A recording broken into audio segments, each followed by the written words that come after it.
भारत में कोरोना की दूसरी लहर के बेकाबू हो जाने पर एआईएम पार्टी के प्रमुख असदुद्दीन ओवैसी ने मोदी सरकार पर जमकर निशाना साधा।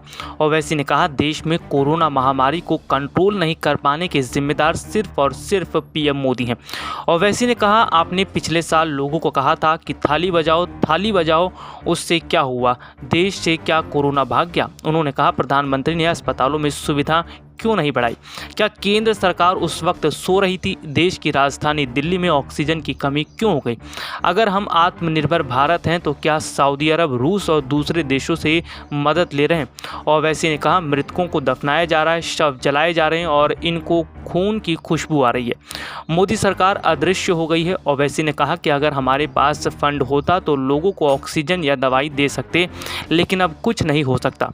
उन्होंने मांग की है कि मोदी सरकार को पीएम केयर फंड में से पैसा निकालकर राज्य सरकारों को दे देना चाहिए, जिससे वो कोरोना वैक्सीन तेज करवा सकें। ओवैसी ने सवाल उठाया, इन दिनों देश में कोरोना वैक्सीन की कमी की बात की जा रही है। अगर ऐसा है तो फाइजर कंपनी को भारत में वैक्सीन लॉन्च करने के लिए पहले परमिशन क्यों नहीं दी गई? उन्होंने कहा, देश में ऑक्सीजन की भारी किल्लत मची हुई है। इसके बावजूद बीते दिनों मन की बात कार्यक्रम में पीएम मोदी ने सिर्फ एक बार ही ऑक्सीजन का जिक्र क्यों किया?